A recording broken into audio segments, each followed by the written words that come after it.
الحمد للہ رب العالمین، الصلاۃ والسلام علی خاتم النبیین وعلی آلہ وصحبہ اجمعین، اما بعد فاعوذ باللہ من الشیطان الرجیم، بسم اللہ الرحمن الرحیم۔ قال اللہ تعالی فی سورۃ النساء یا ایہا الذین آمنوا لا تتخذوا الکافرین اولیاء من دون المؤمنین اتریدون ان تجعلوا للہ علیکم سلطانا مبینا۔ ترجمہ: اے اہل ایمان، مومنوں کے سوا کافروں کو دوست نہ بناؤ۔ کیا تم چاہتے ہو کہ اپنے اوپر خدا کا صریح الزام لو؟ یہ بات سمجھ لینی چاہیے کہ سورہ نساء اور آگے جو انشاءاللہ ہم پڑھیں گے سورہ توبہ، تو سورہ نساء اور سورہ توبہ میں نفاق کا مضمون بہت تفصیل کے ساتھ آیا ہے، اور آج کل کی جو آیتیں ہم پڑھ رہے ہیں یہ بھی نفاق اور منافقوں کے بارے میں ہیں۔ آج کی آیت جو تلاوت ہوئی اس کا مضمون اس سے پہلے آیت نمبر 139 میں آ چکا ہے۔ یہ بھی ایک نفاق کی علامت ہے کہ اہل ایمان کو چھوڑ کر کافروں کے ساتھ دوستیوں کی پینگیں بڑھائی جائیں اور ان کو اپنا حمایتی، مددگار اور رازدار بنایا جائے۔ اللہ سبحانہ تعالیٰ فرماتے ہیں، کیا تم چاہتے ہو کہ تم اپنے خلاف اللہ کے ہاتھ میں ایک صریح حجت دے دو؟ اس طرح تم لوگ خود ہی اپنے خلاف ایک حجت فراہم کر رہے ہو۔ جب اللہ سبحانہ تعالیٰ آخرت میں تمہارا محاسبہ کرے گا تب اس سوال کا تم کیا جواب دو گے کہ تمہاری دوستیاں کافروں کے ساتھ کیوں تھیں؟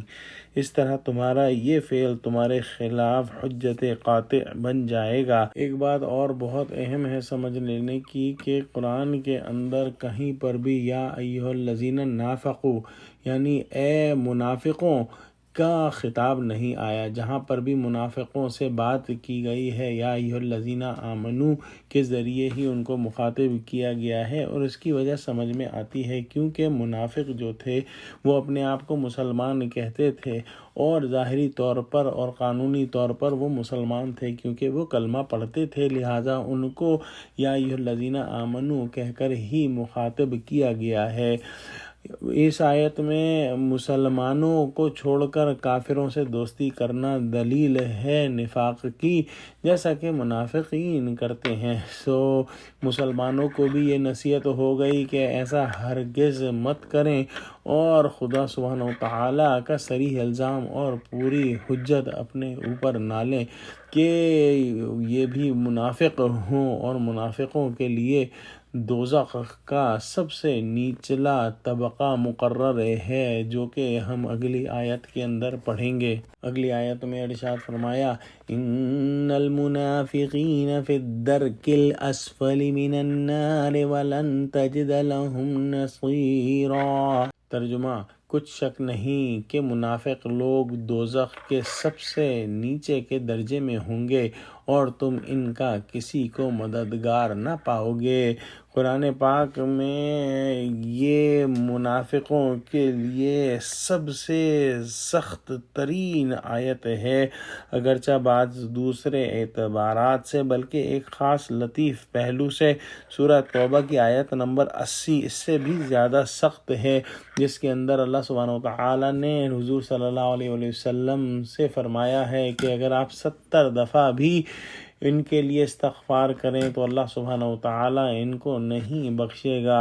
گویا منافق جو ہیں وہ کفار سے زیادہ عذاب کے حقدار ہو جائیں گے، کیونکہ کفار تو کھلم کھلا اسلام کی مخالفت کرتے تھے اور کفر کو ظاہر کرتے تھے، جبکہ منافقین جو ہے وہ دو رخے ہونے کی وجہ سے اپنے کفر کا اظہار نہیں کرتے تھے، اور اوپر سے دھوکہ دینے کے لیے اپنے آپ کو مسلمان کہتے تھے تاکہ وہ دنیا کی کچھ فوائد اور کچھ نعمتیں حاصل کر لیں۔ اس لحاظ سے منافق جو ہے وہ کفار سے بھی بدترین ہیں، اور اسی وجہ سے وہ جہنم کے نچلے ترین درجے کے اندر ہوں گے۔ اے اللہ ہم کو قرآن کا فہم عطا فرما اور ہم کو منافقت کے شائبے سے بھی محفوظ رکھ، آمین۔ وآخر دعوانا الحمد للہ رب العالمین۔ السلام علیکم ورحمۃ اللہ وبرکاتہ۔